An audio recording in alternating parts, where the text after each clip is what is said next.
Hello दोस्तों, आप सभी का स्वागत है विशेष फिजिक्स की ऑनलाइन क्लास में।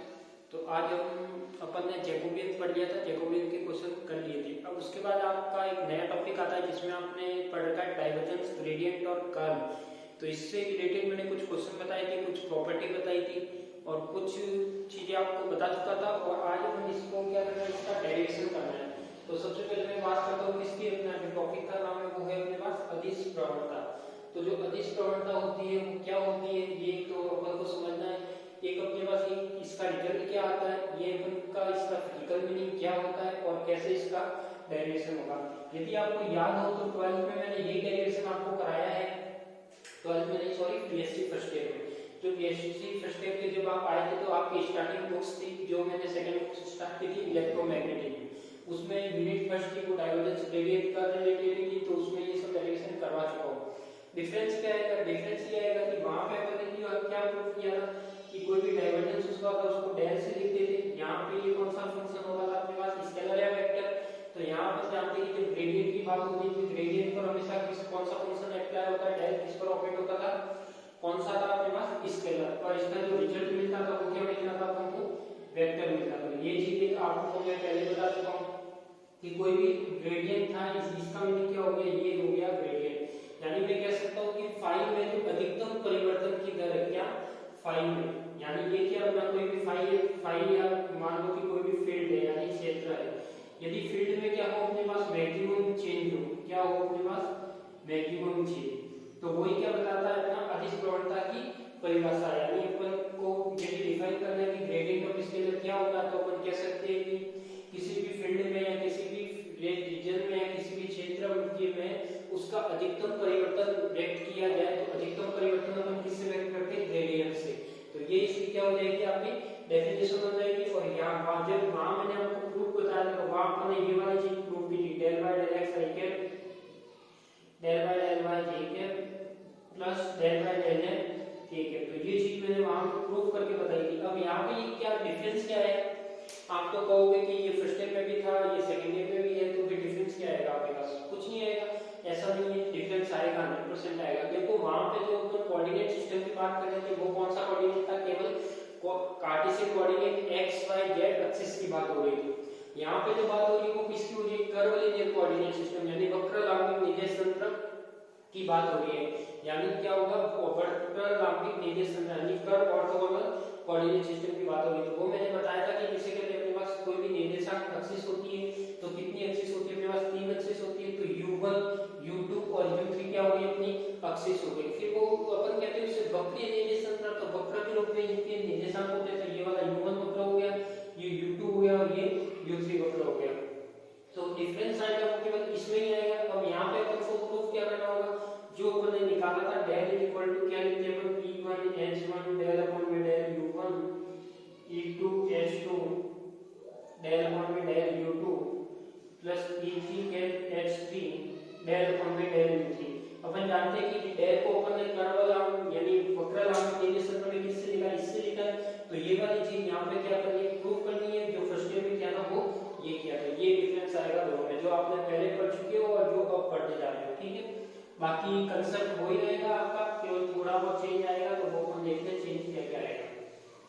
तो वैसे अदिश प्रवणता किसे कहते हैं तो वो मैं आपको बता चुका हूँ। अदिश प्रवणता क्या बताती है, किसी भी फलन में मैक्सिमम चेंजेस जो मैक्सिमम परिवर्तन होता है, जो अधिकतम परिवर्तन होता है उसको शो करता है। तो आप इसको लिखना हो तो लिख दीजिए एक बार, पहले उसकी डेफिनेशन लिख दीजिए, फिर मैं उसका डायग्राम आपको समझाता हूँ, फिर अपन उसका डेरिवेशन स्टार्ट करते हैं। तो लिख दीजिए पहले अदिश लगाइए, अदिश प्रवणता टॉपिक लगाइए, अदिश प्रवणता टॉपिक लगाइए, अदिश प्रवणता।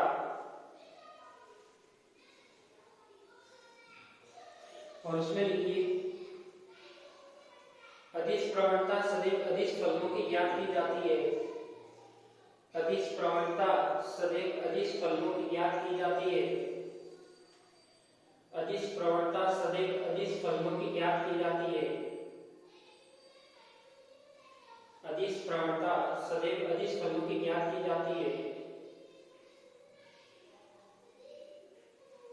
अदिश प्रवणता ज्ञात करने के पश्चात, अदिश प्रवणता ज्ञात करने के पश्चात हमें सदिश राशि प्राप्त होती है। अदिश प्रवणता ज्ञात करने के पश्चात हमें सदिश राशि प्राप्त होती है।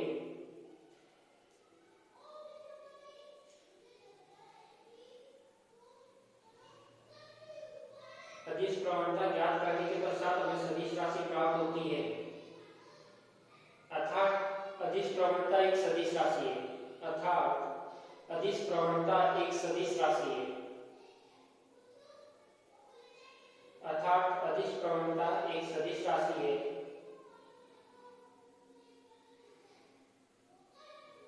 और अदिश प्रवणता को डेल फाई या ग्रेडियंट फाई से व्यक्त करते हैं, डेल फाई या ग्रेडियंट फाई से व्यक्त करते हैं। इसके आप ऊपर वेक्टर भी लगा सकते हो। ठीक, अदिश प्रवणता को डेल फाई बोर्ड पे लिखा हुआ है और ग्रेडियंट फाई से व्यक्त करते हैं।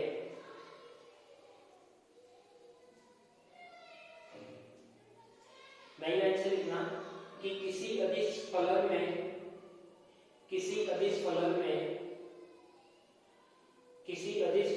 दूरी के सापेक्ष, किसी अदिश फलन में दूरी के सापेक्ष अधिकतम परिवर्तन, किसी फलन में दूरी के सापेक्ष अधिकतम परिवर्तन अदिश प्रवणता कहलाती है। अधिकतम परिवर्तन अदिश प्रवणता कहलाती है।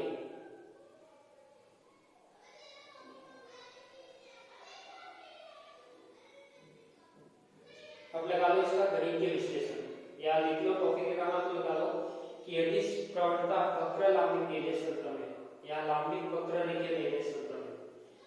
सीधा सा लिख लो आप गणितीय विश्लेषण इसका। क्या लिखो? गणितीय विश्लेषण।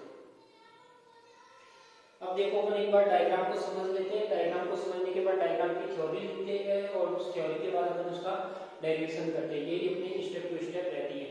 तो जो अभी मैंने दिखाया वो तो क्या दिखाया कि ग्रेडियंट फाई होता है, वो कैसा है, फाई हमेशा कैसा फलन होता है, स्केलर होता है। ये डेल स्केलर पर ऑपरेट होगा। डेल हमेशा कैसा है, वेक्टर है, क्योंकि इनके साथ क्या आता है, आई जे के आता है। और जब ये इस पे ऑपरेट होगा तो क्या देगा अपन को, क्या देगा, आई जे के रूप में आंसर देगा, यानी इसका रिजल्ट आएगा वो कैसा आएगा, अपने पास वेक्टर आएगा। अब यहाँ डायग्राम में देखिए आपके पास कि आपके पास क्या है, 3 कोऑर्डिनेट है, यानी कोऑर्डिनेट एक्सिस है 3।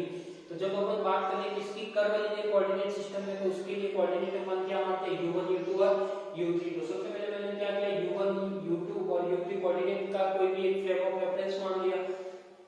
इसमें कौन सा है, ये ऑर्थोगोनल कर्व लीनियर है, तो अपने पास क्या किया, इसको वक्र के रूप में यानी कर्व के रूप में मानना है।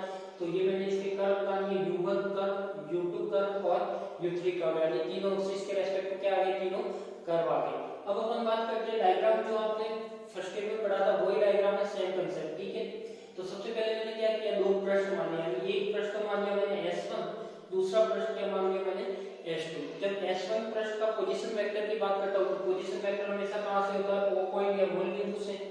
तो इसको मैंने मान लिया कि जो सरफेस S1 लिया था, तो जो सरफेस S1 का पोजीशन वेक्टर था वो क्या था, अपना R वेक्टर। तो जो मैंने ये R वेक्टर लेने का ये वाला जो O से 1 दिया हुआ है, ये क्या अपना S1 का पोजीशन वेक्टर है। और दूसरा अपन ने सरफेस लिया है S2, या दूसरा फील्ड लिया अपन ने S2। तो यहाँ पे क्या होगा, देखो जब S2 सरफेस है, इसका यदि मैं पोजीशन वेक्टर की बात करूं तो इसका पोजीशन वेक्टर क्या होगा अपने पास, इसका मान लिया कि मैंने ये जो पोजीशन वेक्टर है O से B, वो क्या है अपना R vector plus dr vector, यानी ये तो R तो पहले से ही था, इसमें चेंजेस कितना आया, R प्लस dr। अब मैं यदि बात करूं कि इसका पोजीशन वेक्टर R हो गया, इसका पोजीशन वेक्टर क्या हो गया, R प्लस dr हो गया। तो ये जो A से B होगा वो कितना होगा, तो ये आप क्या ट्रायंगल रूल अच्छे से जानते हो कि क्या होगा अपने पास, इस टाइप से हो।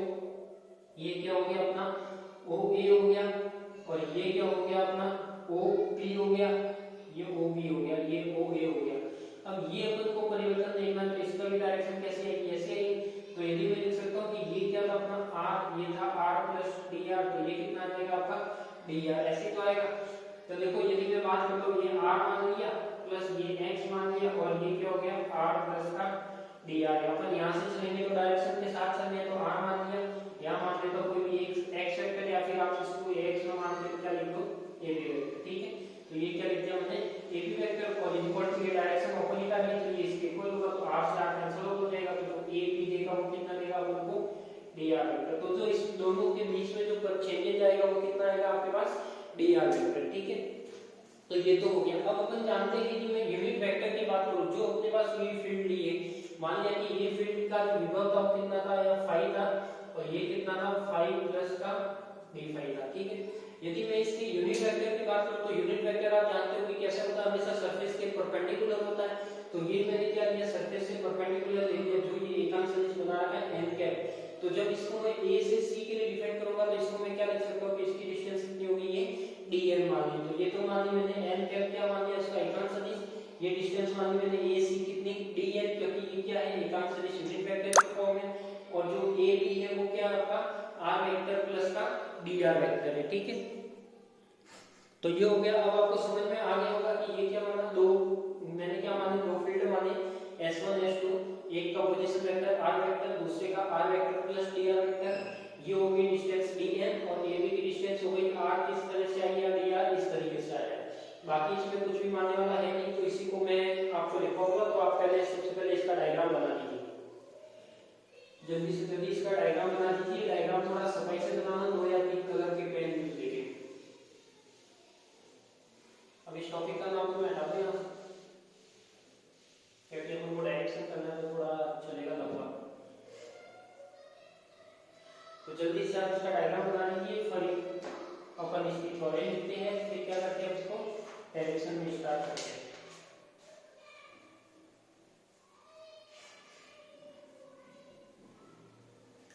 अब देखो इसमें यदि मैं एंगल मान लेता हूं तो ये एंगल कितना है अपना, जो ए सी और ए बी के एंगल मान लीजिए कितना है, थीटा, ठीक है। इसको भी बना देना क्योंकि ये अपने काम आता है।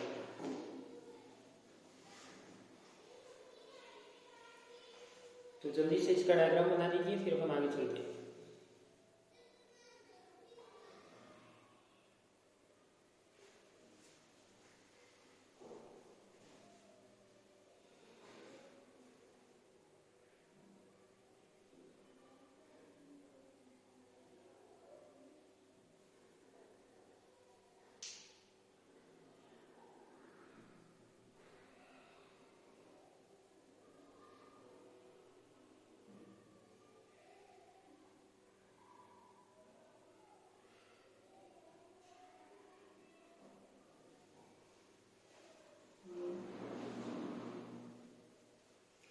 थोड़ा लिखने की स्पीड रखना, क्योंकि कोर्स अपने पास रहती है, टाइम अपने पास कम है, ठीक है। तो इसीलिए थोड़ा हो सके तो स्पीड ज़्यादा रखना। समझना आपको पूरा, आपके पास वीडियो जो है रिकॉर्डेड वीडियो है, तो आपके पास एग्जाम के दिन तक ये वीडियो आपके पास ही रहेंगे। एक बार में समझ में नहीं आता है, आप दोबारा देखो, तिबारा देखो, जितनी बार मन हो आप देख सकते हो, ठीक है। कोई रोक टोक नहीं है। आपने एक सब्सक्रिप्शन लिया है, कोर्स खरीद रखा है, तो आप कितने भी बार इस वीडियो को देख सकते हो।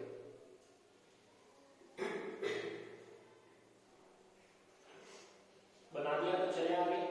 पहले इस डायग्राम के बारे में कुछ लिख लेते हैं, फिर अपन स्टार्ट करते हैं, ठीक है। डायरेक्शन तो इसमें लिख लीजिए, अदिश प्रवणता का बीजीय व्यंजक ज्ञात करने के लिए, अदिश प्रवणता का बीजीय व्यंजक ज्ञात करने के लिए, अदिश प्रवणता का बीजीय व्यंजक ज्ञात करने के लिए एक लांबिक वक्ररेखीय निर्देश तंत्र की कल्पना करते हैं। अदिश प्रवणता का बीजीय व्यंजक ज्ञात करने के लिए एक लांबिक वक्ररेखीय निर्देश तंत्र की कल्पना करते हैं। माना इस निर्देश तंत्र में दो पृष्ठ S1 व S2 है। माना इस निर्देश तंत्र में दो पृष्ठ S1 व S2 है। माना इस निर्देश तंत्र में दो पृष्ठ S1 व S2 है। S1 पृष्ठ पर अदिश फलन फाई है। S1 पृष्ठ पर अदिश फलन फाई है। S1 पृष्ठ पर अदिश फलन फाई है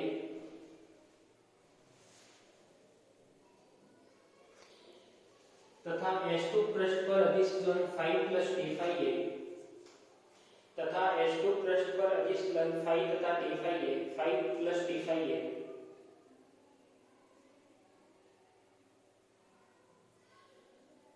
और S1 पृष्ठ के लिए स्थिति सदिश स्मॉल r वेक्टर, S1 के लिए स्थिति सदिश स्मॉल r वेक्टर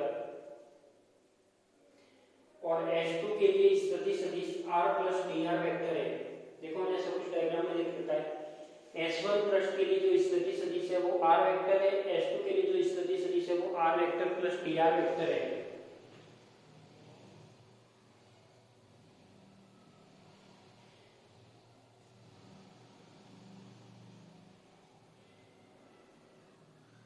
और हम जानते हैं कि पृष्ठ की दिशा, हम जानते हैं कि पृष्ठ की दिशा तल के लंबवत होती है। हम जानते हैं कि पृष्ठ की दिशा तल के लंबवत होती है, जिसे एकांक सदिश n कैप से व्यक्त करते हैं, जिसे एकांक सदिश n कैप से व्यक्त करते हैं।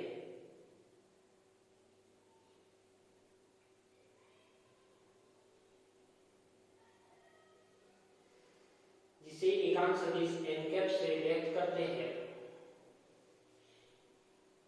तो जो चीजें अपन ने मानी थी वो सब कुछ अपन ने लिख दिया। तो ठीक है, आपको डायग्राम समझ में आ गया होगा। क्या मानी थी? दो सरफेस माने थे S1 और S2, उस पे फील्ड माना था S1 का फील्ड फाई, S2 का field phi plus D phi, इसका position vector r1 sorry small r और इसका position vector r plus D R. इन दोनों के बीच का जो डिस्टेंस निकाली वो कैसे निकाली? त्रिभुज वेक्टर लॉ से निकाली, यानी ट्रायंगल वेक्टर लॉ से निकाली। तो ये डिस्टेंस कितनी आ गई? a से b कितनी आ गई? dr। और अपन जानते हैं कि सरफेस का यूनिट वेक्टर होता है वो कैसा होता है? परपेंडिकुलर होता है। जो सरफेस होता है उसका परपेंडिकुलर होता है। ये इसका परपेंडिकुलर होगा तो क्या होगा? n वेक्टर जिसकी मैंने डिस्टेंस क्या मान ली? ac dn। और यहाँ पे मैंने क्या बोला? इसका परपेंडिकुलर डाला है c से b पर, तो ये b से c पर डालेंगे तो ये कितना एंगल बनेगा? अपना 90 डिग्री बनेगा। तो ये क्या है? आपका परपेंडिकुलर है। ठीक है, तो इस डायग्राम में तो आपको सब कुछ समझ में आ गया होगा। अब अपन स्टार्ट करते हैं इसका गणितीय विश्लेषण। तो देखो, गणितीय विश्लेषण करने के लिए क्या करना है? तो कुछ ज्यादा चेंजेस है नहीं, जो सेकंड ईयर में किया था उससे थोड़ा सा चेंज आएगा, बाकी कुछ नहीं आएगा। ठीक है, एक तो जो प्रूफ निकलेगा वो थोड़ा चेंज निकलेगा।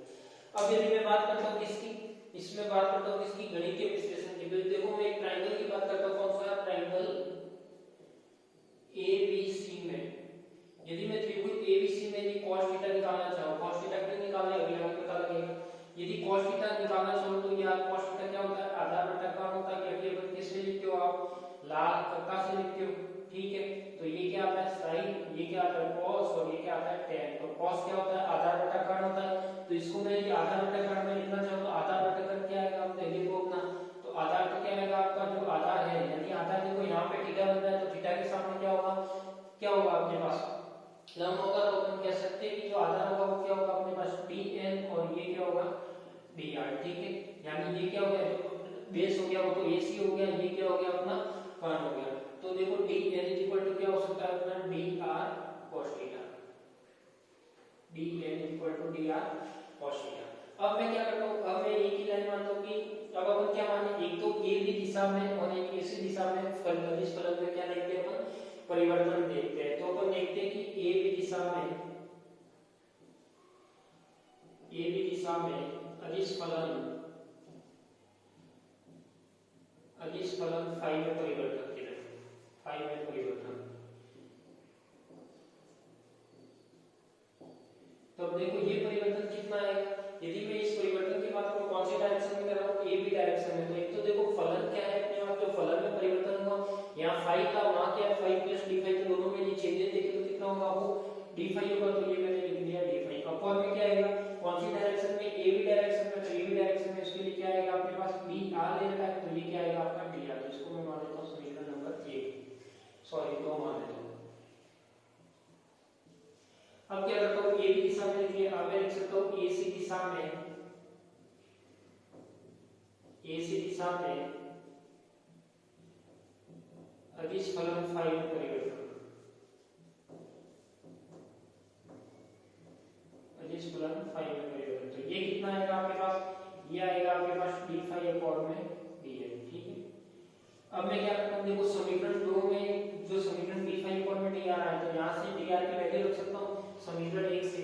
तो मैं क्या करता हूँ? समीकरण 1 से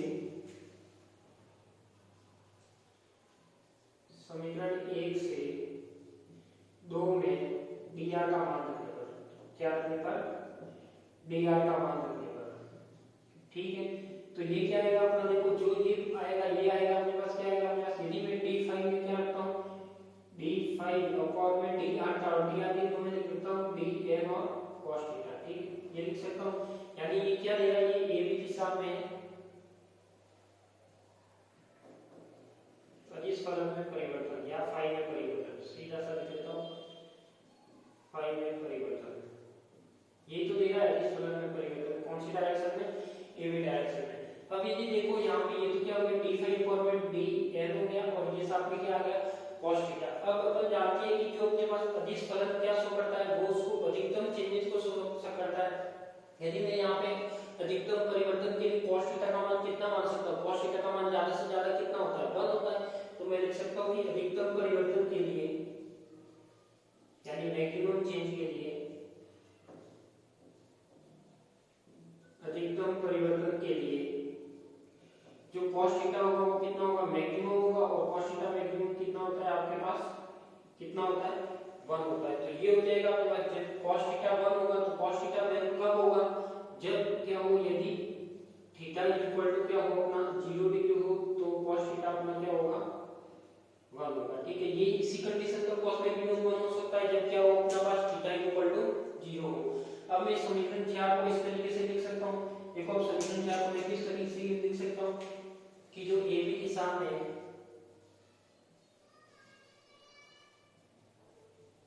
ए बी दिशा में फाई में परिवर्तन, तो ये क्या आ जाएगा आपका d5 अपॉन में dn आ जाएगा, और साथ में जो cos थीटा था वो क्या हो गया अपना मैक्सिमम हो गया। अब ये क्या बता रहा है, देखो ए बी दिशा में फाई में परिवर्तन, तो मैं कह सकता हूँ कि ये एक तरह से क्या अपना डेल फाई है या नहीं है, या मैं कह सकता हूँ कि ये ग्रेडियंट फाई है या नहीं है, बताओ है या नहीं है। ग्रेडियंट फाई बिल्कुल है, क्यों है, क्योंकि ये क्या बता रहा है, ए बी दिशा में फाई में परिवर्तन, अपन को ये तो निकालना है कि इस प्रवणता क्या बताती है, जो परिवर्तन बताता है वही तो होता है ग्रेडियंट फाई। तो मैं इसको इस तरीके से लिख सकता हूँ कि इस प्रवणता की परिभाषा से, यानी डेफिनेशन अदिश प्रवणता की परिभाषा से, जो अदिश प्रवणता की परिभाषा से बात करते हो तो वो क्या आ जाएगा अपना ग्रेडियंट फाई, क्या आ जाएगा ग्रेडियंट फाई, ऊपर वेक्टर आ जाएगा इज इक्वल टू क्या आएगा आपके पास d5 अपॉन में dn, ये कितना आ जाएगा अपना समीकरण नंबर 5। तो देखो ये तो क्या आ गया अपना, यदि मैं इसको सदिश रूप में लिखूं, यदि वेक्टर फॉर्म में लिखूं तो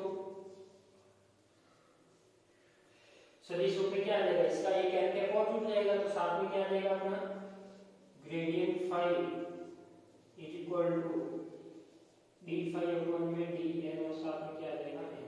तो ये अपना क्या आ जाएगा, एक बार तो ग्रेडियंट फाई आ जाएगा, इसको मैं 5 में ले 5 इसको देता हूं डायरेक्शन वाले, क्योंकि ये क्या अपनी एक वेक्टर फॉर्म है, ठीक है। तो ये तो क्या शो करता है, ये अपने पास शो करता है तो अदिश प्रवणता का बीजीय व्यंजक को शो करता है, ठीक है। क्या शो करता है, समीकरण 5 देखना नहीं है किसी को साथ में, अदिश प्रवणता का बीजीय व्यंजक, अदिश प्रवणता का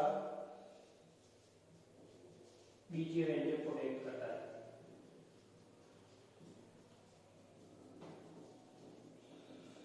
बीजीय व्यंजक को व्यक्त करता है, ठीक है।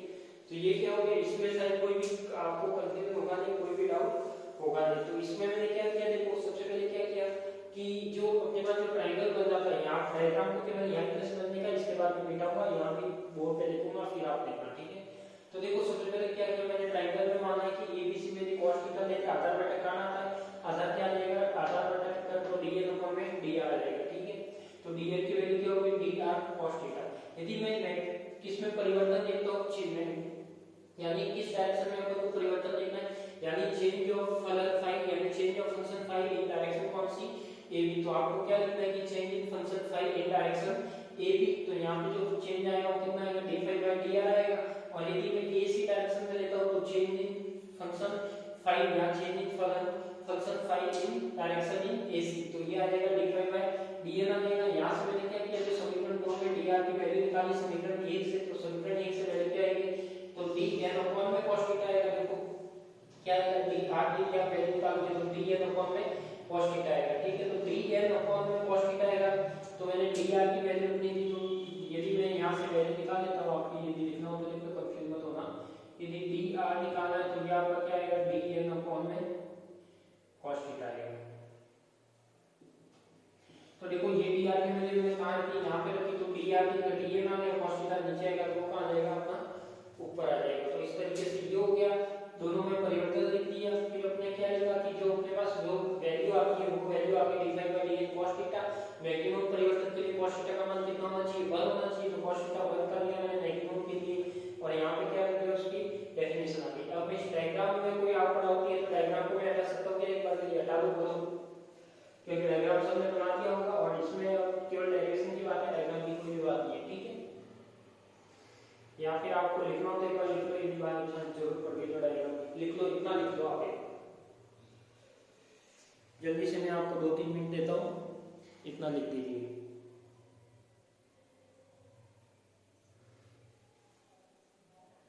जो ऊपर लिख रखा है वो केवल क्या लिख रखा है मैंने, गणितीय विश्लेषण, और कुछ नहीं लिख रखा। आपको वीडियो में नहीं लिख रहा तो देख लो।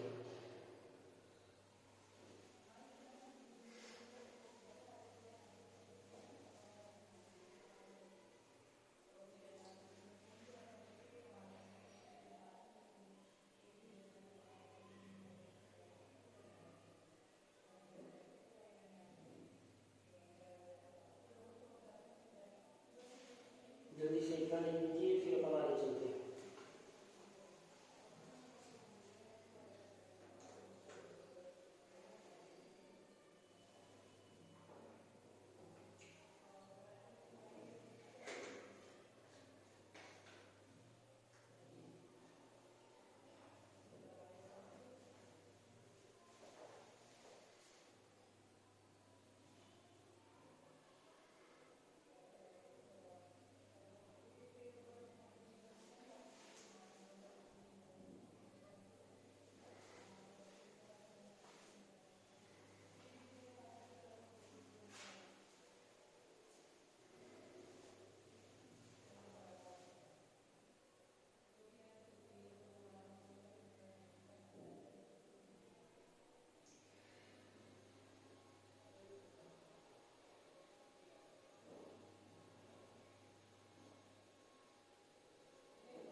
ऑनलाइन की आपकी प्रैक्टिस से कम है तो कोई बात नहीं, आप जब लगभग 1 यूनिट कम से कम पढ़ोगे तो आपको ऑनलाइन अच्छा लगने लग जाएगा, ठीक है। ऑनलाइन के फायदे भी बेनिफिट भी ज़्यादा है, देखो आपको कहीं भी बाहर जाने की आवश्यकता नहीं पड़ती।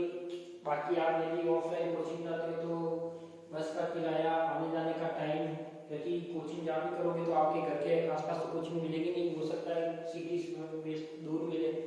तो आपको ये भी फायदा है कि इसमें आने जाने का टाइम बचेगा आपका, प्लस पैसे भी बचेंगे, किराया भी बचेगा, और सबसे बड़ी बात है कि कोचिंग की फीस भी बचेगी। अपनी जो कोचिंग की फीस है वो 2000 है, जो ऑफलाइन कोचिंग की फीस रहती है वो 6000 रहती है, पर पेपर 2000 रहते हैं, अपने तीनों पेपर के 2000 है,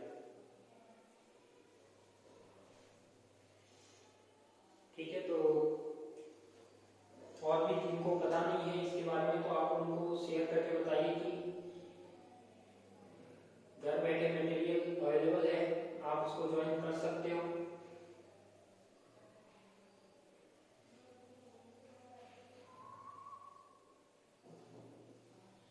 लिख लिया तो चले आगे,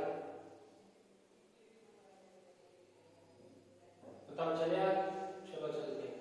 नहीं लिखा तो आप स्क्रीनशॉट भी ले सकते हो या वीडियो को स्टॉप करके भी आप आराम से देख सकते हो।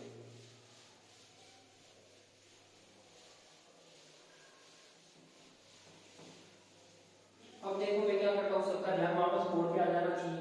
अब मैं क्या करता हूँ, समीकरण 5 है, यानी इसको यहाँ तक तो आपने लिख दिया होगा कि समीकरण 5 क्या बताता है, अदिश प्रवणता का बीजीय व्यंजक को व्यक्त करता है, बीजीय व्यंजक का कहलाता है। अब यदि मैं बात करूँ तो मैं इसको क्या करूँ, समीकरण 5 में क्या करता हूँ, समीकरण 5 में डी आर वेक्टर का मल्टीप्लाई कर दो, का अदिश गुणनफल करने पर, अदिश गुणन करने पर, अदिश यानी डॉट प्रोडक्ट, क्या करने पर, अदिश गुणन करने पर। तो ठीक है, ये क्या है, ये देखो अपने पास, यदि मैं अपने पास क्या है ग्रेडियंट फाई है, यदि मैं यहाँ पे ये वेक्टर डाल देता हूँ, यहाँ पे क्या है डी फाई अपॉन में डी एन और साथ में क्या है एन कैप है, मल्टीप्लाई किसका होगा अपना डी आर से, तो ये हो गया अपना D R.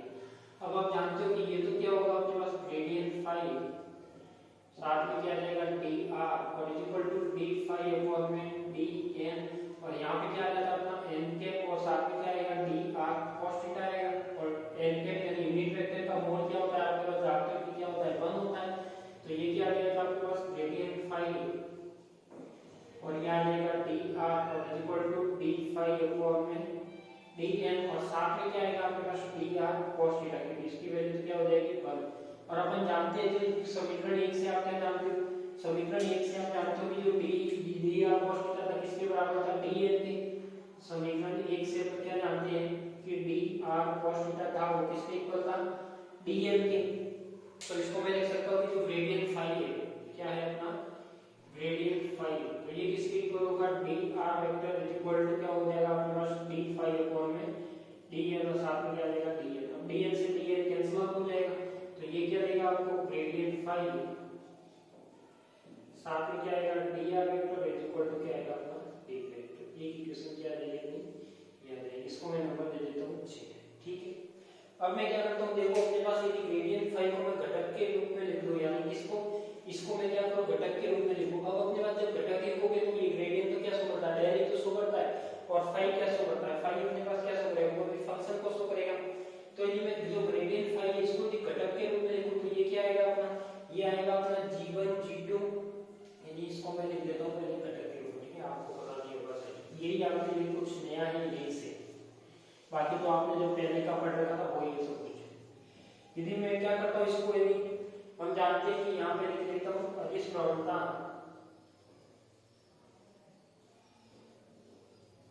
we know that gradient of scalar is vector,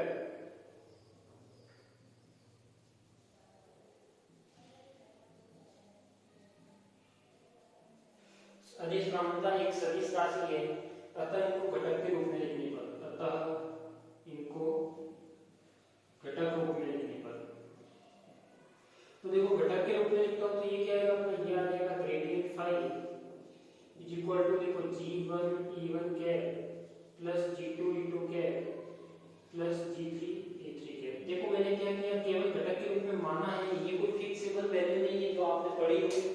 इसको क्या किया आपने जानते हैं कि ग्रेडियंट फाई है इसका रिजल्ट क्या होगा, कोई भी वेक्टर की फॉर्म में होगा, तो उसको मैंने क्या किया कैप की फॉर्म में होगा, तो ये मैंने रिजल्ट मान लिया कि इसका फंक्शन g1 इसके साथ e1 cap g2 e2 cap plus g3 e3 cap.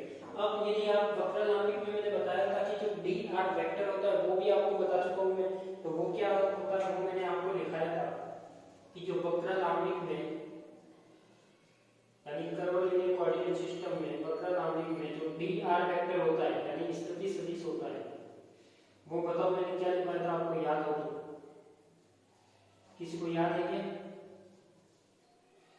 तो जो वो वेक्टर लिखा था वो क्या लिखा था मैंने d r vector is equal to e1 h1 साथ में du1 plus e2 h2 du2 plus a3 h3 और du3, ये चीज लिखवाई थी। ये क्या हो गया इक्वेशन नंबर 8। देखो अपने पास ये क्या आ गया ग्रेडियंट फाई आ गया, साथ में क्या आ गया डी आर था, तो ये वैल्यू आ गई। अब मैं क्या करता हूँ 7 और 8 से वैल्यू काट देता हूँ 6 में, तो अब मैं डायग्राम को एक बार में हटा देता हूँ, आप सबको डायग्राम याद ही है वैसे तो।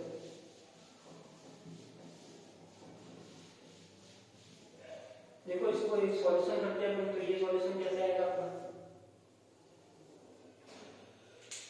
देखो अब क्या करना है आपको, समीकरण 7 और 8 से इसमें वैल्यू रखनी है 6 में, यानी मैं क्या कर सकता हूँ कि समीकरण 7 और 8 से 6 में मान रखने पर क्या करने पर 6 में मान रखने पर यानी क्या होगा, देखो 7 और 8 ये वाली है, इन दोनों की अपने एक तो ग्रेडियंट फाई लिख लिया, डी आर वेक्टर भी लिख लिया, दोनों का लिख लिया। अब मैं क्या कर सकता हूँ यहाँ पे डी फाई निकाल सकता हूँ, तो ये डी फाई इक्वल टू क्या आएगा अपना, देखो ग्रेडियंट फाई की वैल्यू कितनी है अपने पास g1 e1 cap plus g2 e2 cap plus G3 E3 cap, ठीक है, ये आ जाएगा। साथ में क्या आएगा, डॉट प्रोडक्ट, डॉट है तो डॉट आ जाएगा।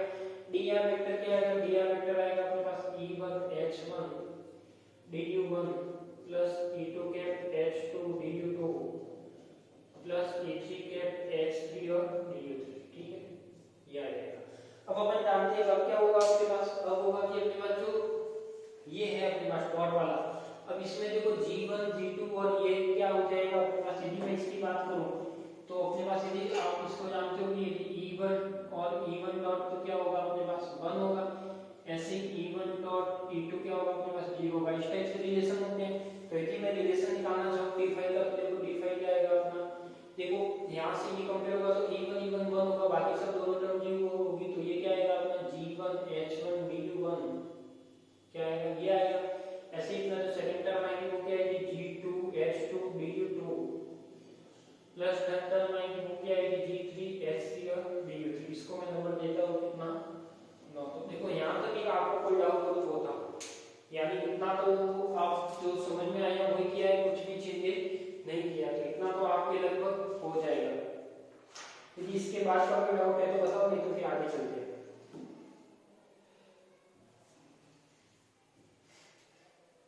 तो ये अपना क्या आ गया, तो अदिश फलन, अदिश फलन यानी किसमें अदिश फलन आया, किस फॉर्म में आया, ये आपका अदिश फलन आया किस फॉर्म में, वक्रलाभिक में। यह अदिश फलन किस, कैसे पता लगा कि वक्रलाभिक में आया है, क्योंकि किसमें u1 u2 u3 के फॉर्म में आया है। तो यह अदिश फलन वक्रलाभिक निर्देश तंत्र को व्यक्त करता है, यह अदिश फलन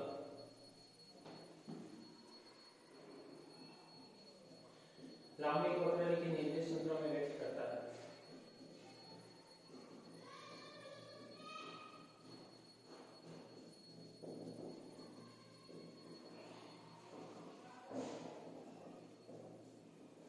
ठीक है, तो ये क्या आ गया अपना d5 आ गया। अब मैं क्या कर सकता हूँ, देखो आगे क्या कर सकता हूँ, अब अपन ये क्या आ गया अपना अदिश फलन 5 जो क्या शो कर रहा है, d5 को शो कर रहा है।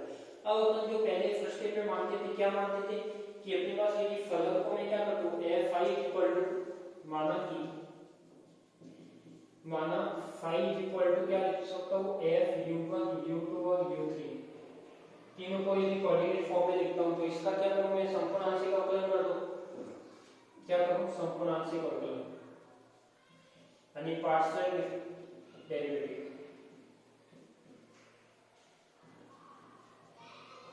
तो देखो ये संपूर्ण आंशिक अवकलन करें तो क्या टर्म आएगी आपकी d5 इज इक्वल टू, ये क्या आएगा आपके पास, बताओ जल्दी से बताओ कि ये फंक्शन क्या आना चाहिए अपने पास, डेल फाई अपॉन में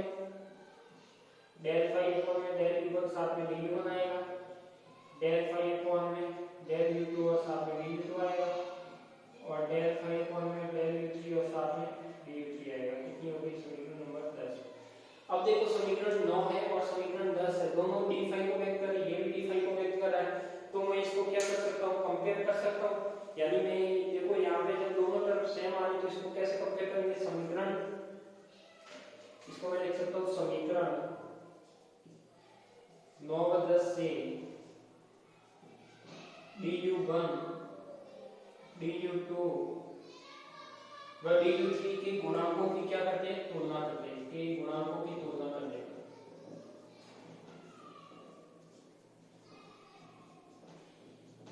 तुलना करने पर ठीक है, यदि मैं इसको 9 और 10 को कंपेयर करता हूं तो देखो यहाँ पे कुछ वैल्यू निकलेगी, तो वो वैल्यू क्या निकलेगी वो बताता हूँ।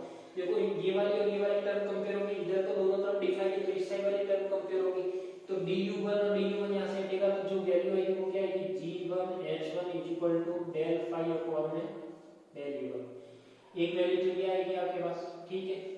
दूसरी वैल्यू क्या आएगी, दूसरी आएगी अपने पास g2 h2 is equal to del phi और डेल u2। ऐसी जो आपके पास तीसरी वैल्यू आएगी वो क्या आएगी g3 h3 डेल फाई और डेल u3। इसको मैं नंबर दे देता हूँ 11। तो देखो यहाँ तक आपको कोई प्रॉब्लम हो तो बताओ कि ये क्या निकाली मैंने, वैल्यू निकाली g1 h1 del phi upon del u1। अब ये वैल्यू को कहाँ पे यूज लेनी है बता सकते हो क्या, ये वैल्यू कहाँ पे यूज लेनी है। अब अपन को ये वैल्यू कहाँ पे यूज लेनी है, ये वैल्यू आप लोगे कहाँ पे, जहाँ पर अपना ग्रेडियंट फाई वाली टर्म थी वहीं पे यूज लोगे, बताओ तो कहाँ पर यूज लोगे।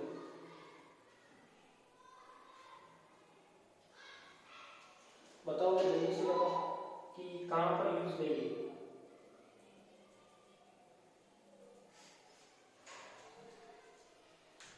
बताओ भाई बताओ कि कहाँ पर यूज ले सकते हो। नहीं पता लगा, चलो मैं बता देता हूँ। देखो नहीं पता लगा तो समझो। देखो G1H1 G2H2 G3H3 अपन ने जो ग्रेडियंट फाई अपन को निकालना क्या क्या निकालनी है, डेल फाई या ग्रेडियंट फाई क्या निकालना है, ये वाली टर्म निकालनी है। और ये वाली अपने लास्ट टर्म आई थी कौन सी, ये वाली समीकरण 7। तो मैं ये वैल्यू क्या समीकरण 7 में रख सकता हूँ, यहाँ से G1 की वैल्यू रख सकता हूँ, G2 की वैल्यू रख सकता हूँ, G3 की वैल्यू रख सकता हूँ, कोई डाउट रख सकता हूँ, नो डाउट। तो देखो मैं क्या रखता हूँ समीकरण 11 से, समीकरण 11 से G1 G2 G3 के मान समीकरण 7 में रखने पर G1 G2 और G3 के मान समीकरण 7 में रखने पर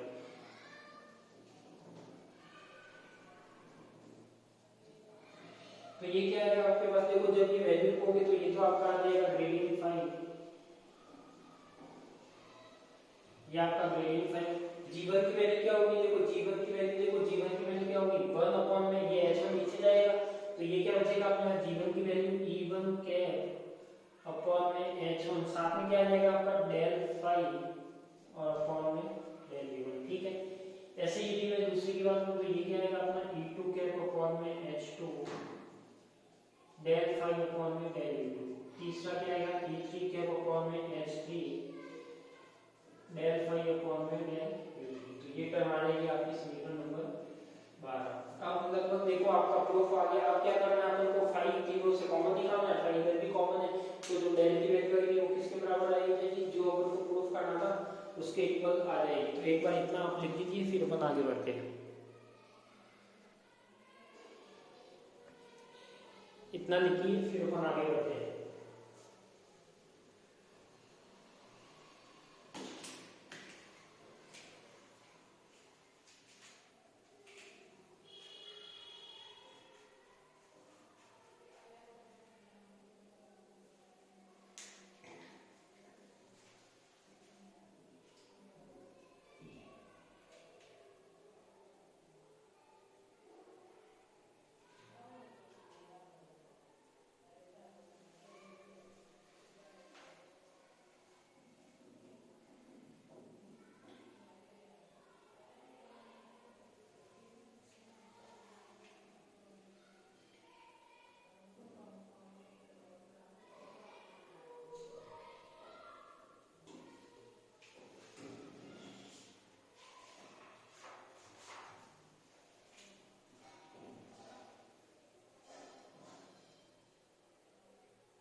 थोड़ा लिखने की स्पीड रखा हुआ है।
या तो तुम्हें कोई लिखना तो लिखी लो अपने पास जितना लिखा है, थोड़ा ही कितना बाकी इसको पूरा कर लेते फिर आप आगे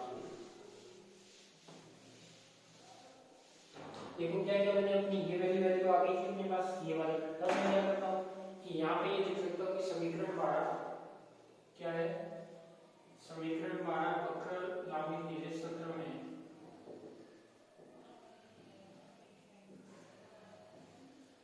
वक्र लांबिक निर्देश तंत्र में किसको व्यक्त कर रहा है, अदिश प्रवणता को व्यक्त कर रहा है, जो अपन को निकालना था वो अदिश प्रवणता को व्यक्त करता है। देखो थ्योरी आपको आपके अकॉर्डिंग लिखना है, मेरे अकॉर्डिंग लिखना जरूरी नहीं है। तो ये हो गया। अब मैं क्या करता हूँ यहाँ पे मैं इसको 5 से हटा दूँ, यानी मैं ग्रेडियंट 5 को इस तरीके से लिख सकता हूँ, ग्रेडियंट 5 लिखो या फिर मैं इसको ऐसे लिख लूँ डेल 5, ठीक है लिख सकता हूँ।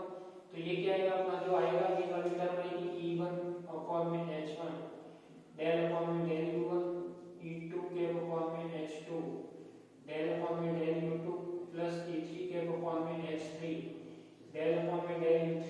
यहाँ से मैंने क्या निकाल लिया, 5 कॉमन निकाल लिया, तीनों में आ रहा था इसलिए। तो देखो 5 यहाँ भी है, 5 यहाँ भी है, तो स्पष्ट है कि अतः स्पष्ट है कि डेल इक्वल टू कितना आएगा आपके पास, ये आएगा डेल इक्वल टू E1 के अपॉन में H1 डेल अपॉन में डेल U1 E2 के अपॉन में H2 डेल अपॉन में डेल U2 प्लस E3 के अपॉन में H3 और डेल अपॉन में डेल U3। ये आ जाएगा आपका डेल, ठीक है। तो ये अपनी चीज आ गई इसकी डेल की। तो एक तो ये हो जाएगा अपने, इसको मैं नंबर दे देता हूं कितना 12 हो गया, तो ये 13। और ये क्या व्यक्त कर रहा है, ये वक्र लांबिक निर्देश तंत्र में किसको व्यक्त कर रहा है, अवकलज संकारक। तो समीकरण 13 कर्वलिनीय कोऑर्डिनेट सिस्टम में लांबिक वक्ररेखीय निर्देश तंत्र में। अब कई बार किताबों में आपको ये लांबिक लिखा हुआ नहीं आता, ऑर्थोगोनल का लिखा हुआ नहीं आता, केवल वक्ररेखीय निर्देश तंत्र ही आता है, तो भी आपको जो सिलेबस में है आपका यही पूरा आपको यही मान के करना है, ठीक है। बार बार लांबिक ना लिखो। तो लांबिक वक्ररेखीय निर्देश तंत्र में अवकलज संकारक डेल को व्यक्त करता है। क्या है डेल ऑपरेटर, अवकलज संकारक डेल को व्यक्त करता है। तो ये आपका डायरेक्शन क्या हो गया, जो आपको निकालना था वो यहाँ पे प्रूफ हो गया। तो ये डायरेक्शन आपका क्या हो गया, यहाँ पे एंड हो गया। अब आप इसको लिख लीजिए, अब इसको आप जल्दी से जल्दी पूरा लिख लीजिए, फिर हम एक क्वेश्चन करते हैं इसका।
सेकेंड ईयर वालों को ऐसा नहीं सोचना है कि हमें पढ़ना नहीं है, क्योंकि आपके जो डिग्री में परसेंटेज आएंगे वो तीनों साल के ऐड होके एग्रीगेट होके आएंगे। तो जितनी ज़्यादा मेहनत आप सेकेंड ईयर में करोगे तो हो सकता है आपको थर्ड ईयर में नहीं करनी पड़ेगी, और सेकेंड ईयर में आपने मेहनत नहीं की तो आपको फिक्स है थर्ड ईयर में करनी पड़ेगी। और क्या होगा, कब पेपर कब बाहर आ जाए, कब सिलेबस में कुछ भी चेंज हो सकता है, सिलेबस में नहीं पर एग्जाम पैटर्न में हो सकता है। तो बाकी ऐसी कोई संभावना है नहीं अभी तक, तो पर होगा तो देखा जाएगा आगे, ठीक है। तो आपको क्या, जब मेहनत कर ही रहे हो, टाइम वेस्ट कर ही रहे हो, जब पढ़ने के लिए टाइम दे ही रहे हो तो पूरा मन से दो।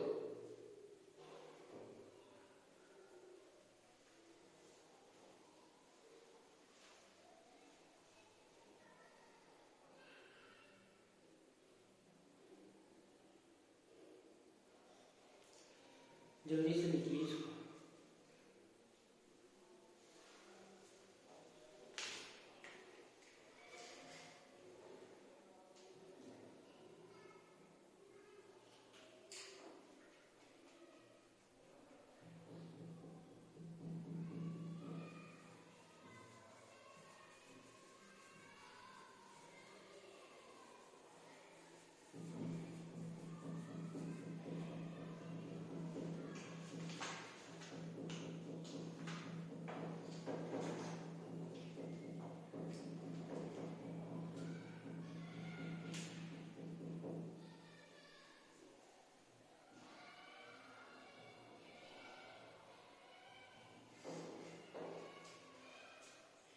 हो गया? तो चलिए आगे, ठीक है। नहीं हुआ तो आप वीडियो को स्टॉप करके लिख लीजिए या स्क्रीनशॉट ले लीजिए।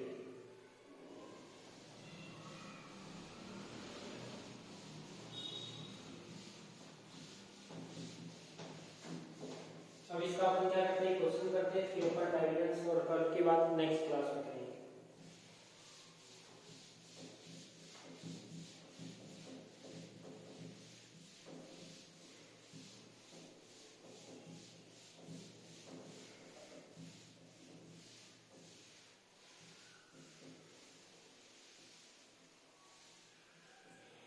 ठीक है, नेक्स्ट क्वेश्चन लिखिए।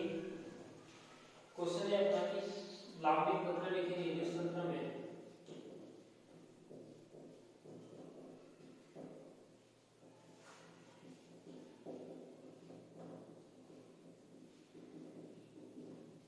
देखो, इसमें वो मैथ वाला क्वेश्चन नहीं है, फिजिक्स जैसे क्वेश्चन है, तो ये बिल्कुल डिफरेंट होते हैं। लांबिक वक्र रेखा निर्देश तंत्र में सिद्ध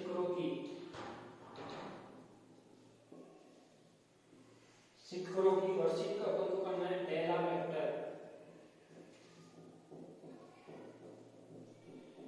is equal to 0 mean is equal to del का ब्रैकेट, यदि i is equal to j है तो 1 और i not equal to j है तो 0। तो ये वाली चीज क्या करनी है, उनको प्रूव करनी है। तो ये क्वेश्चन लिख दीजिए कि ये वाली चीज है, ये आपको क्या करनी है, प्रूव करनी है। तो इसको अपन कैसे प्रूव करेंगे वो देखेंगे, ठीक है।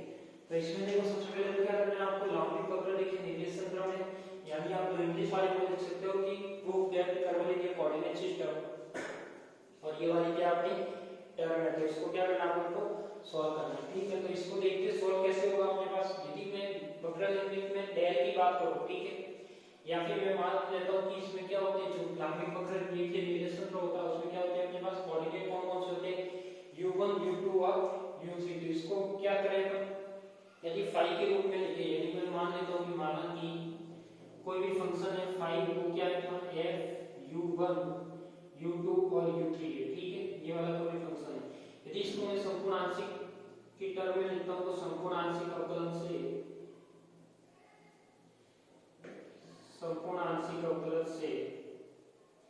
तो ये क्या होगा अपना, देखो d phi is equal to del phi upon में डेल u1, साथ में du1 आ जाएगा, डेल फाई अपॉन में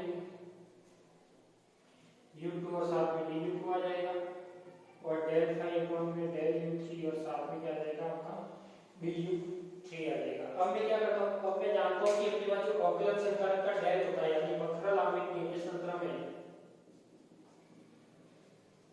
वक्र लांबिक निर्देश तंत्र में यदि मैं डेल की बात करूं, किसकी, डेल की, तो ये डेल क्या होता है अपना, डेल होता है अपने पास, अभी अपन ने प्रूफ किया E1 H1 डेल अपॉन में डेल U1, ठीक है।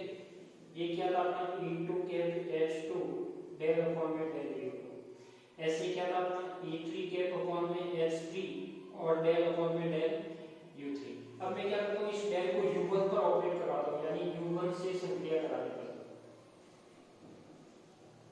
U1 से संक्रिया करा दें।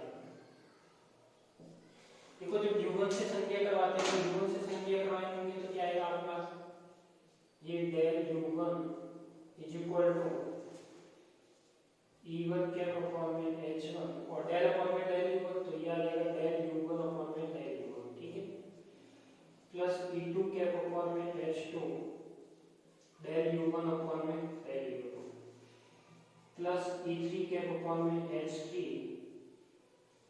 और डेल u1 अपॉन में डेल u3। अब देखो मैंने क्या किया, जो डेल अपन जानते थे वक्रगामी में वो मैंने डेल लिख लिया, इसको मैंने क्या कि u1 पर ऑपरेट करवाया, तो u1 पर ऑपरेट करवाया तो तीनों जगह क्या आ गया मेरे पास u1, यानी आप ब्रैकेट बना के भी u1 लिख सकते हो, फिर नेक्स्ट टर्म में ये टर्म लिख सकते हो।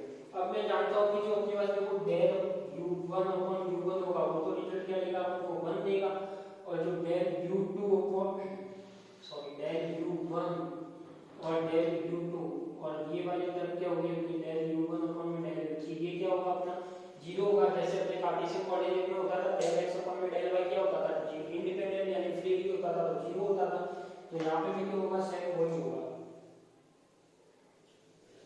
तो देखो अब क्या होगा, अपने पास जो टर्म है वो क्या है कि अपने पास ये आ गया अपना डेल u1, तो डेल u1 क्या है अपने पास देखो E1 कैप अपॉन में H1, साथ में क्या आएगा d1 का जो 1 आ गया, प्लस E2 कैप अपॉन में H2, तो ये क्या है E2 कैप अपॉन में H2 क्या आएगा 0 आएगा, और E3 कैप अपॉन में H3 क्या आएगा 0 आएगा, ठीक है। तो इसको मैं इस तरीके से लिख सकता हूँ कि del u1 is equal to क्या आएगा आपके पास E1 अपॉन में H1, तो ये टर्म आएगी। तो देखो यहाँ पे कोई आपको प्रॉब्लम हो तो देखो एक बार कि जो डेल आएगा वो क्या आएगा अपने पास ये वाली टर्म आएगी, तो देखो इसमें कोई प्रॉब्लम है क्या आपको,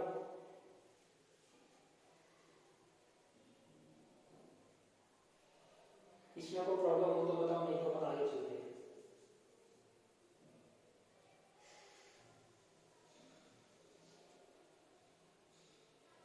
कुछ प्रॉब्लम नहीं है। अब मैं क्या करता हूँ, कण का स्थिति सदिश देखता हूँ, यदि कण का स्थिति सदिश रखूं, कण का स्थिति सदिश,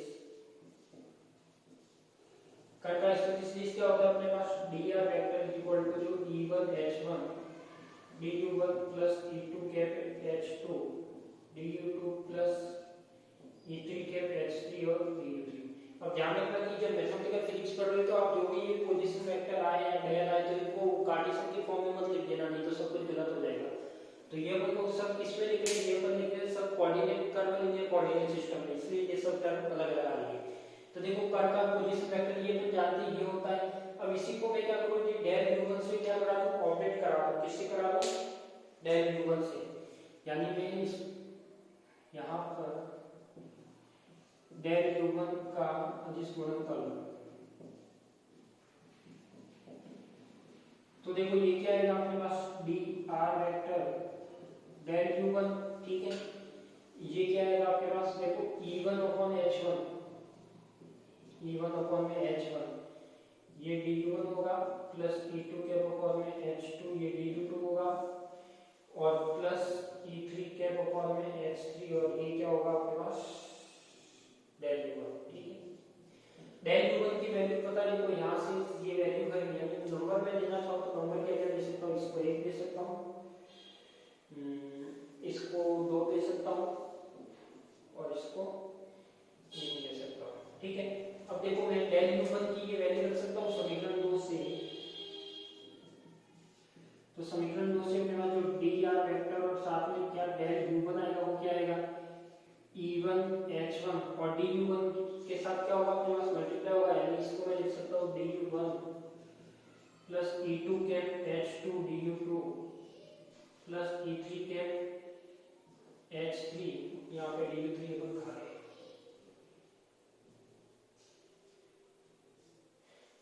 E3 du3, और देखो यहाँ पे जो डेल u1 की वैल्यू है समीकरण 2 से क्या है वो है अपने पास E1 कैप अपॉन में H1 है, क्या है E1 कैप अपॉन में H1। तो देखो ये वाली वैल्यू क्या आ सकती है dr del u1 is equal to, ये वैल्यू क्या आ जाएगी E1 H1 की बात करूँ तो देखो E1 डॉट E1 तो H1 से H1 कटेगा, तो रहेगा क्या आपके पास, बताओ क्या रहेगा E1 देखो एक कंपेयर डॉट प्रोडक्ट है, तो E1 डॉट E1 1 होगा, साथ में H1 से H1 कटेगा, तो H1 से H1 कटेगा तो du1 अपॉन में H1 रह जाएगा।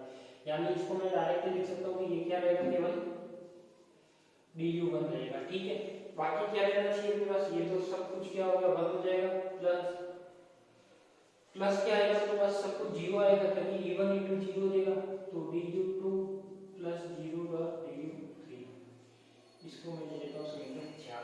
तो ये क्या आ गया आपका del dr dot del u1। अब देखो मेरे को प्रूफ क्या करना है, प्रूफ ये करना है कि जो dr डेल uj ये तो आ जाएगा। ठीक है, अब अपन इसको डेल ui के फॉर्म में लिखे, तो अब अपन क्या लिख सकते हो, तो एक बार आप इतना लिखिए, फिर हम आगे बढ़ते हैं।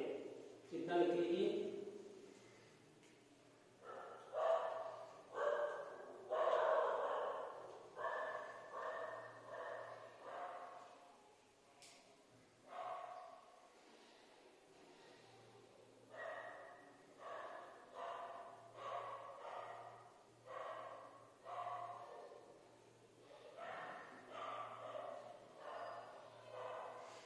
इतना लिखिए, फिर हम आगे बढ़ते हैं।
हो गया, चले आगे।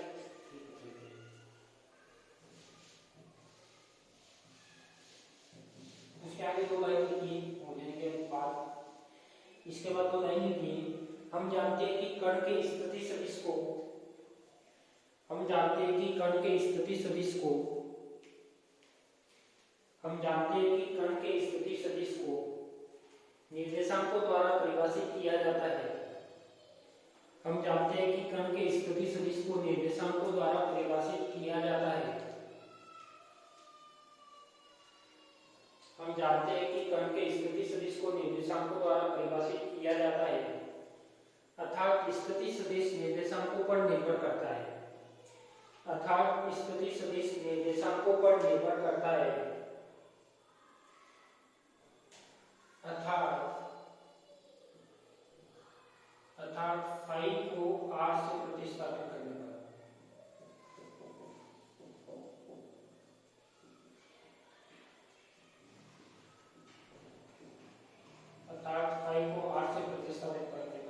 क्या करें, अगर जो ये फाइल है इसको अपन क्या करें, ये जो ये वाली इक्वेशन थी इसको मैं क्या करता हूँ कि जो भी कोऑर्डिनेट होती है वो किससे परिभाषित होती है, कोई भी करके स्थिति सदिश से। तो यहाँ पे मैं लिख सकता हूँ कि जो फाइल की जगह क्या करता हूँ डी आर कर दो, तो इसको भी रिप्लेस करोगे इस वाली इक्वेशन में, ये जो पहले लिखी हुई थी। तो ये क्या आ जाएगा, देखो d phi equal to del r upon में डेल u1 du1 प्लस का डेल आर अपॉन में डेल u2 और du2 प्लस का डेल आर अपॉन में डेल u3 और du3। ठीक, ये वाली टर्म है। अब ये वाली जो d फाई है वो मैं कहां रखूंगा, सॉरी ये d फाई का क्या हो गया, d r हो गया। अब इस डायरेक्ट d r को मैं कहां रख सकता हूं, इस d r को मैं रख सकता हूं समीकरण नंबर 4 में। तो समीकरण 4 में d r का मान रखूंगा, d r का मान रखूंगा।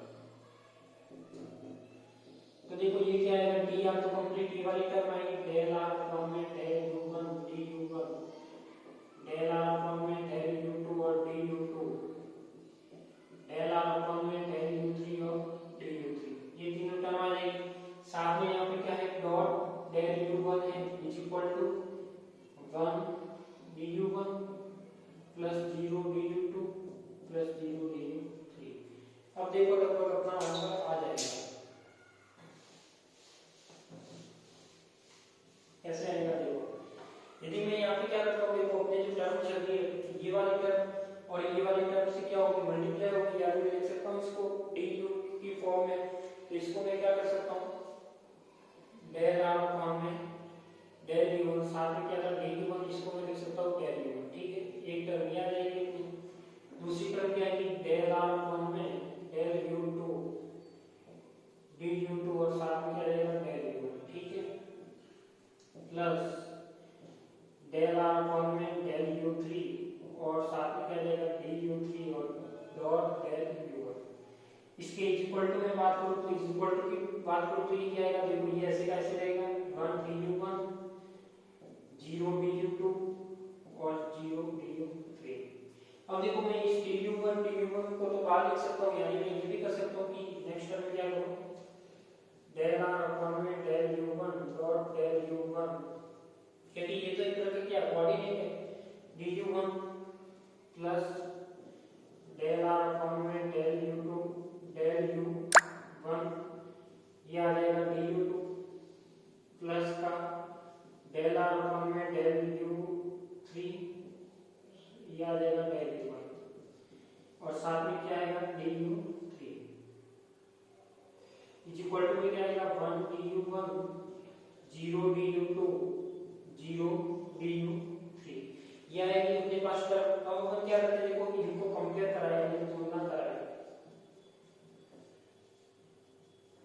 देखो तुलना कराने में क्या आएगा आपके पास du1 के साथ कंपेयर होगा, तो ये हो जाएगा अपना डेल आर अपॉन में डेल u1 और साथ में क्या आएगा डेल u1। तो ये किसके बराबर होगा 1 के। ऐसे में यदि दूसरी इसकी तुलना दूसरी टर्म के साथ करूंगा du2 वाली, तो ये क्या आएगा डेल आर अपॉन में डेल u2 डेल u1 कितना आएगा 0। ऐसे में यदि थर्ड टर्म की तुलना करवाऊंगा तो डेल आर अपॉन में del u3 dot del u1 equal to क्या आएगा 0। तो इसी को मैं क्या करूं, व्यापक फॉर्म में लिख दूं, यानी जो उनको प्रूफ करना था उसी की फॉर्म में लिख देता हूं।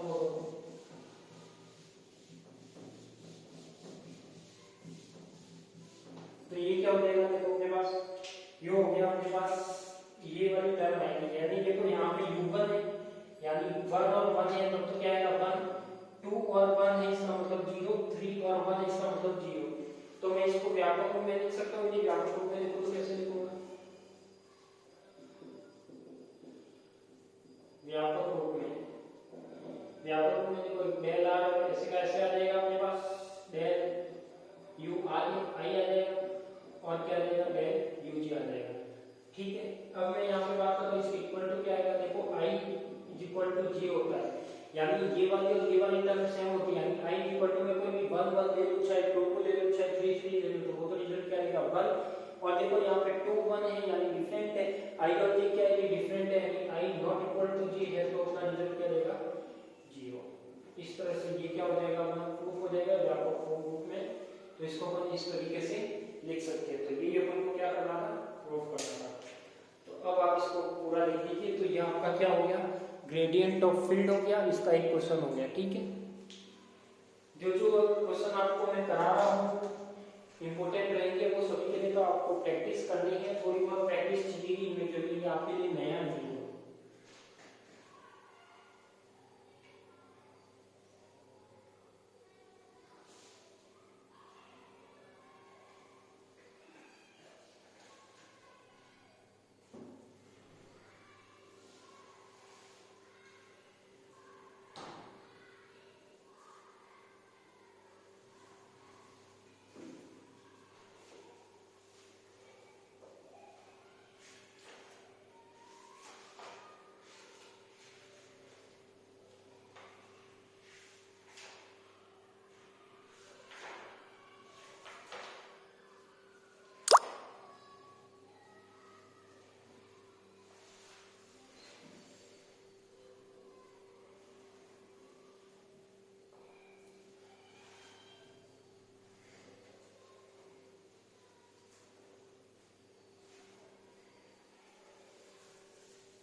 ठीक है, हो गया, लिख लिया आप सभी ने।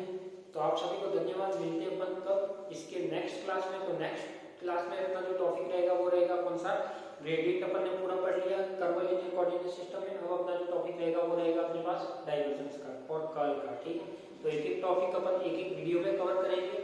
वीडियो लेंथी होता है तो कोई बात नहीं, आप उस वीडियो को एक दिन में या 2 दिन में कवर कीजिए। जरूरी नहीं है कि आप एक वीडियो एक ही दिन में कवर करो, आराम से 2 दिन में कर सकते हो। वीडियो हमेशा के लिए आपके पास है, तो इसलिए आप जब भी आपकी इच्छा करें उसके अकॉर्डिंग आप उसको कवर अप कीजिए। ठीक है, और नोट्स साथ के साथ लिखते रहिए, क्योंकि वीडियो से कभी भी आपके नोट्स क्या नहीं हो सकते, आपको दिमाग में नहीं बैठ सकता जब तक कि आप हाथ से नहीं लिखोगे। तो हाथ से आपको लिखना है, फिर ही आप इसको अच्छे से कवर अप कर सकते हैं। ठीक है, तो आप सभी को धन्यवाद, मिलते हैं कल।